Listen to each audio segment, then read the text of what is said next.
Now at 10, one person dies in a head-on crash with a gas tanker in southwest Missouri. We'll have details. Plus, how a military museum in Miami has brought history to life after starting off as just a single room. And local organizations band together to dedicate a memorial ahead of the anniversary of the 2011 Joplin tornado. The 4 states' most watched news starts now. A Carthage, Missouri man is dead after a morning head-on crash with a gas tanker. This is KOAM News at 10. I'm Dow Quick. It happened at the intersection of Highways 96 and 97 north of Stott City, Missouri. State troopers say an SUV pulled in front of a gasoline tanker. The SUV driver, 40-year-old Jose Uoa, was killed on impact. The tanker driver, 55-year-old Mitchell Harrison of Frontenac, Kansas, was taken to the hospital with moderate injuries. Another tanker truck was brought in to haul away the fuel. Authorities in Joplin say a man tried to abduct a child at yesterday's Third Thursday event. Police got a call about the attempted abduction just after 9 last night. They say a 5-year-old girl was by a bounce house near 3rd and Main when a man grabbed her. The girl's mother and bystanders confronted the man and prevented him from getting away. That man, 28-year-old Johnny Earhart, was arrested and has been charged with child kidnapping with no bond. The child was unharmed. The only living suspect in the 1999 disappearance of Laura Bible and Ashley Freeman in Northeast Oklahoma has been released from prison. Ronnie Busick was released at 6:30 this morning. A judge sentenced him to 10 years in prison after he pleaded guilty to accessory to murder. He served 2 years and 4 months of that sentence. He'll now serve 5 years probation, one of which will be supervised. The case began in 1999 when investigators discovered the bodies of Danny and Kathy Freeman inside their burning home in Welch. Authorities soon learned the couple's daughter, 16-year-old Ashley Freeman, and her friend, 16-year-old Laura Bible, were missing. For 24 years, authorities have searched different areas of Northeast Oklahoma and other surrounding states in hopes of finding the girls' remains. However, nothing has been found. Chloe Arroyo joins us now with a first look at the weather. Yeah, it has been a rainy day, a very gloomy day, but we are on the home stretch of that rain. In fact, the majority of the viewing area is in the clear from this rain. It's moving off to the east, just down east of Granson right now. But let's take a wider look of this storm system. It's actually a pretty significant storm system. It has decayed quite a bit since it was pretty prominent in the afternoon hours. But as we head into this afternoon, into this evening, and even into tonight, we'll dip down into the upper 50s. Dipping down into the 40s, even into the 60s by mid-morning hours. Now coming up here in a bit, we're going to talk about the beautiful weekend that we have ahead of us, including a couple storm systems. I'll have that whole breakdown, including those summertime temperatures. I'll have all of that information coming up here in just a bit. Chloe, we'll see you soon. A small military museum in Miami, Oklahoma has grown into a whole lot more. The Miami Legion Post 147 started it as a small room full of history, but as KOAM's Kerry Worthen explains, it's now a door to the past. Without our veterans, we wouldn't be able to do what we do today, because they're the ones that fought, that gave us the freedom to stand here and do this today. What started out as a small military museum in the town of Miami, Oklahoma, Legion, in 2012, grew to a much larger collection due to the funding from Glenn Pitts, who started the museum, and J&M Farms. We had about a 10 by 10 room, and now we've got actually 3 rooms that we've added to this. So it's grown substantially. We're working on funding right now to actually try to expand it, to add some more stuff to it. Some of the items date all the way back to the Civil War. The goal of this place is to let everybody understand that even today, our veterans are still important. They need to understand that the military history of the military. The Miami Legion is in the process of getting more funds to expand the museum to show the importance of history. From the Tuscomani Airmen, there was a segregated black group in World War II that flew planes and turned into the best pilots of World War II, to the women's job during World War II, where they were actually a nurse or a secretary, and that's all they could, that's what their job was. Today, now we have fighter pilots, admirals of ships, and everything. So you have to understand that That's the history of the job. May says that everything is on loan in the museum and kept track of. This is a job that people now decide to take to help better this nation. It's not all about fighting in war. I mean, it's about how to keep this country what it is. In Miami, Carrie Worthen, KOAM News. You can find more information about the museum on our website. Of course, that's KOAMnewsnow.com. Another museum, this one in Webb City, is displaying some history on a smaller scale. The Freedom of Flight Museum hosted a presentation on the evolution of fighter planes. People are able to check out this history up close and personal thanks to model planes researched and built by Webb City native David Joins. Joins shared his studies and expertise on the planes, and he has a lot of models to do it. Thousands, but I've also, like I told others, had many of them blown up on the 4th of July. My sons would want to say, okay, what can you get rid of and redo? And so I would then try and reinforce the model, and they'd go out and blow the crap out of them. And I did it when I was a young kid myself, too. Yeah. Joins has been building model aircraft for more than 60 years. Salvation Army of Jasper and Newton County, along with Active Lifestyles events and Joplin Memorial Run, held a dedication for the Joplin Hope Memorial today. The dedication was in remembrance of the May 2011 tornado. The 7-foot by 14-foot memorial was made of debris from the tornado by a group of Kansas City artists. Just to show the community that we are caring, that we are supportive, even though it's been through a tragedy time, that we are here to showing that the Army is supporting those who have lost their lives and suffered through the storm itself. The memorial includes handwritten hopes and prayers from the community. 4 States Farm Show kicked off today on the campus of Pitt State. This is the 48th year of the Farm Show. Every year, it brings in hundreds of vendors and industry experts showcasing the latest farming equipment and technology and a lot more. The event is free to everyone. It's at the Plaster Center at Pitt State. It's going to reopen tomorrow at 8 a.m., run until 4 p.m. Then on Sunday, it's going to run from 8 to 3 p.m. The National Institute for Materials Advancement at Pitt State today held a 1-hour workshop during the 4 States Farm Show called FARMS. F-A-R-M-S stands for Farmers Accelerating Research in Material Science. The workshop aimed to connect farmers, ranchers, and scientists from NEMA.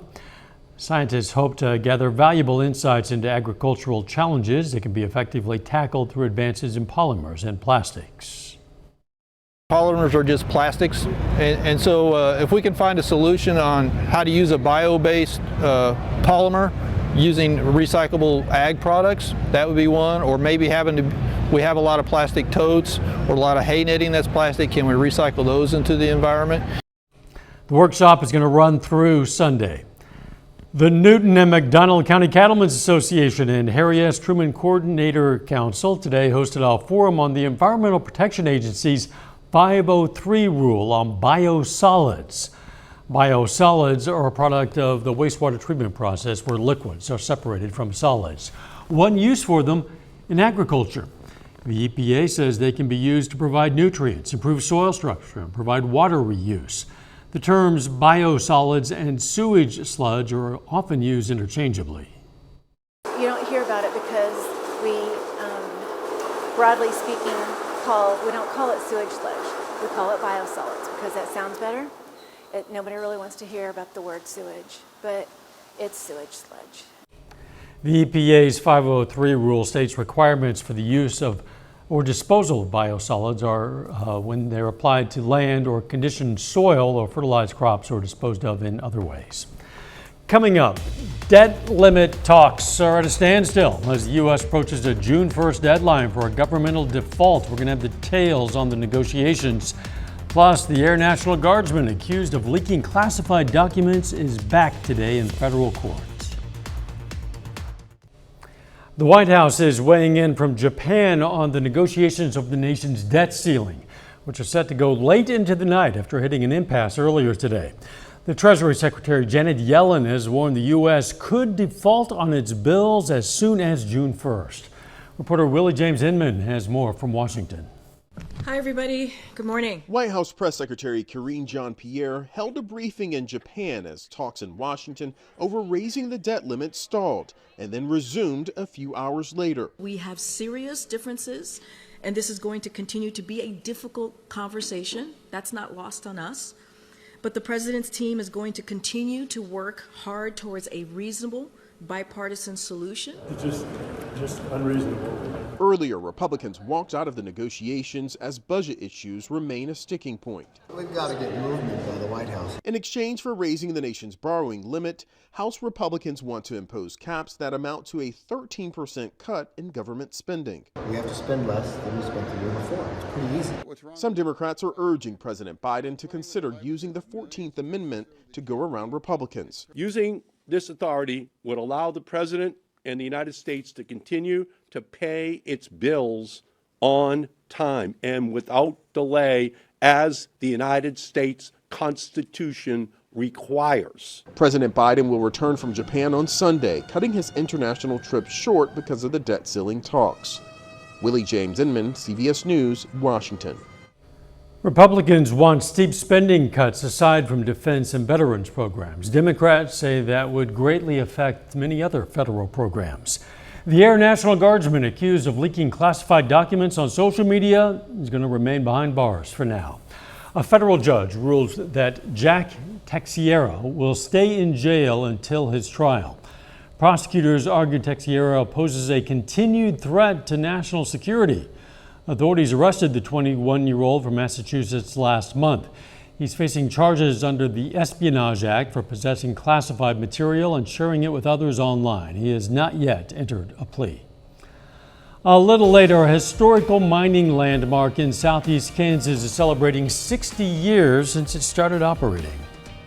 It's setting up to be a beautiful weekend. I'll have that information as well as the rest of the forecast coming up next.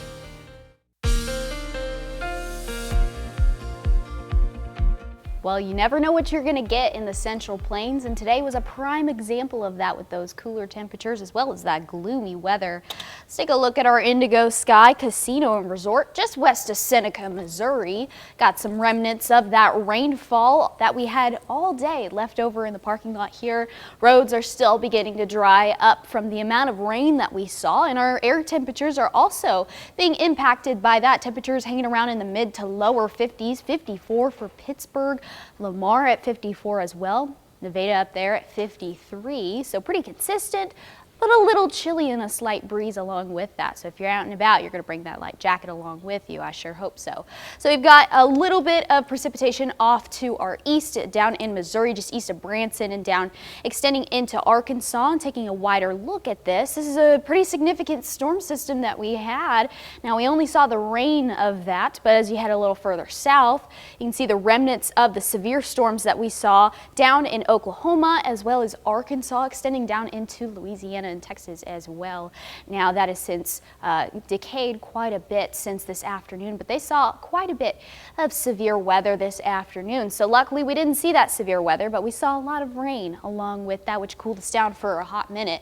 But as we head into tomorrow morning, we'll see temperatures pretty average in the upper 40s to lower 50s. We'll warm up pretty nice. As we head into Saturday, we'll see temperatures in the 60s, mid to even upper 60s, Miami 67, and then as we head into our high tomorrow, we'll even be topping out into the upper 60s to lower 70s. Fort Scott, Nevada, scheduled to be 71 tomorrow afternoon, and same setup as we head into Sunday morning. We'll see those temperatures upper 40s, lower 50s once again, and then we'll warm up even more on Sunday, shaping out to be a beautiful day with some little bit of cloud coverage here and there. Pittsburgh 75 degrees, Columbus 73, Chanute 75 as well. So very warm on Sunday, and then Monday we'll still wake up in the 50s, so a little chilly, but we'll warm up quite a bit as we head into the morning and afternoon hours. So as we head into this weekend, temperatures feeling pretty warm. You might want to get those outdoor plans going as you head into Saturday and Sunday in the upper 60s to lower 70s. So here's a little bit of a breakdown. These these warm temperatures, they do come with a catch. We've got a lot of rain coming up on Tuesday, 8:30 in the evening hours. We'll see that rain begin to pop into the picture. And then Wednesday, late Wednesday into Thursday morning is when we'll see that rain continue. We'll see a little bit of a break before we get into Friday evening. We'll see some more precipitation as we head into the weekend. So looking at tonight, we'll see those temperatures cool down, into the upper 40s and then 60 degrees by the time you head into 10 a.m. So pretty consistent for our 7-day forecast, in the 70s for our highs, upper 50s, lower 60s for our low. But in addition to those consistent temperatures, we have some consistent rain pretty much Tuesday through Sunday. So lots of rain in our future. And Chloe Arroyo, some viewers will remember having seen you last summer here. They're going to be seeing you again in the coming weeks and few months, and it's good to have you back, Chloe. Yes, so happy to be back. Thank you. Still ahead, the Pitt State men's track and field team aims to repeat as outdoor national champions, and Missouri Southern baseball picks up a big win to open the Central Regional Tournament. Jacob Leonard has post-game reaction from last night's win over Arkansas Tech after this.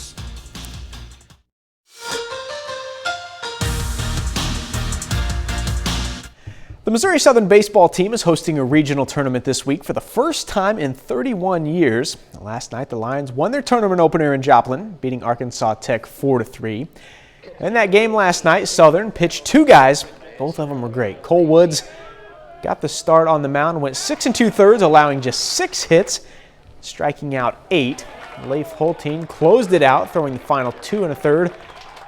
Gave up just 1 hit. And he had a huge strikeout right when he came out of the pen in the 7th to leave the bases loaded in a 1-run game. He's been doing it all year. He's a great pitcher. You can always count on him if you in a situation like that. You're not really too worried about his nerves or what he's thinking on the mound. He's just going to go out there and he's going to pitch. So it's good to have him coming out in that situation. They get a score there and maybe the game's over because 2 runs, at that point they would have put them 3 runs ahead. And so a huge strikeout for Leif to end that inning and end that threat, and we could kind of catch our breath. Missouri Southern was supposed to be back on the field tonight in round 2 against Minnesota State Mankato. However, that game has been postponed due to weather. Instead, these 2 teams will hit the field at 11 tomorrow morning in Joplin. Well, the Division II Track and Field Outdoor National Championships are next week in Pueblo, Colorado. The Pittsburgh State Gorillas have 23 athletes qualified for nationals. On the women's side, Pitt State is ranked 7th in the nation. On the men's side, the Gorillas are the defending national champs and ranked number 1 in the country. So they're the favorites and they got high expectations, but that's just the way they like it. We enjoy it 100%. I mean, that's what we're here for, and it's not arrogance, it's just confidence in what we're able to do and what we're capable of doing. I mean, that is a privilege to be in the spotlight where we're at, and so we have to be able to handle that. And that's why we have great athletes like Cordell Tinch and LJ Kiner and Hunter Jones. Those guys will step up when we need to, and that's why they are who they are, because they are the guys that will compete and they'll do what they need to do and what's asked of them at the right time, at the most important time. Well, after a slow start to the season, the St. Louis Cardinals have figured out how to win some games the last few weeks. The Cardinals have won 9 of their last 11, including Game 1 of their series against the Dodgers last night. Tonight, Game 2 of the series between St. Louis and LA. They did not score tonight. They just collected 2 hits. Anyways, Cards lose this one 5-0. The Kansas City Royals also in action tonight. They try for their 3rd straight win in their series opener against the White Sox. The Royals managed just half the hits the Cardinals did tonight. 1 hit, no runs. They fall in this one 2-0. So a tough night at the plate for both the Royals and the Cardinals. But Missouri Southern still alive in the regional tournament. They'll be back in action tomorrow morning. And the great thing about Major League Baseball, there's always another game right around the corner. Yeah, not many days off for those guys. Not many. Mining Landmark in southeast Kansas celebrates a big birthday. That's next. Big Brutus today. This is a little Brutus, but the Big Brutus today celebrated 60 years since the start of operation. Stop laughing, Jacob Leonard. You're making me laugh. Big Brutus is big. You know that? That was a model. The giant mining shovel was built back in 1962, started operating in 63. It operated for more than a decade, increasing the efficiency of coal mining in southeast Kansas. before being retired in 1974. Now it serves as a symbol of the history of mining in the area. Today's event included fun for the whole family, live music, food trucks, inflatables, and ended with a beer garden. We're excited about it. The rain has been a little bit down, but we're working around it. Tomorrow we're expecting a big day with lots of sunshine. It's just a family fun atmosphere. You know, like Mr. Lovell said, men, women, children, older people, everyone loves it. So it's a fun place to come, and doesn't matter how old or young you are. Fun's going to continue tomorrow. It'll include an appearance by Casey Wolf, a barrel train, and a discussion with former coal miners, and you'll be able to actually see the big Brutus in person. It's quite a sight. It's going to be nice weather this weekend, Chloe. It sure is. We'll have a beautiful setup to our weekend, but we'll pretty much put precipitation and rain on your calendar Tuesday through Sunday. But get ready for that weekend. It's going to feel pretty nice. Get your outdoor plans going. Yeah, we'll enjoy it. Final sports notes. Plenty of playoff baseball locally tomorrow. Missouri Southern plays at 11. Crowder plays at home in the South Central District Tournament at 3 p.m. So if you're a fan of playoff baseball, plenty of options tomorrow. You bet. Thanks for joining us. We're going to leave you with video of a bald eagle that was perched outside on a telephone pole right outside our own television station. Look at that. Quite a sight. We saw that today. Enjoy your weekend. Let's make it a great one.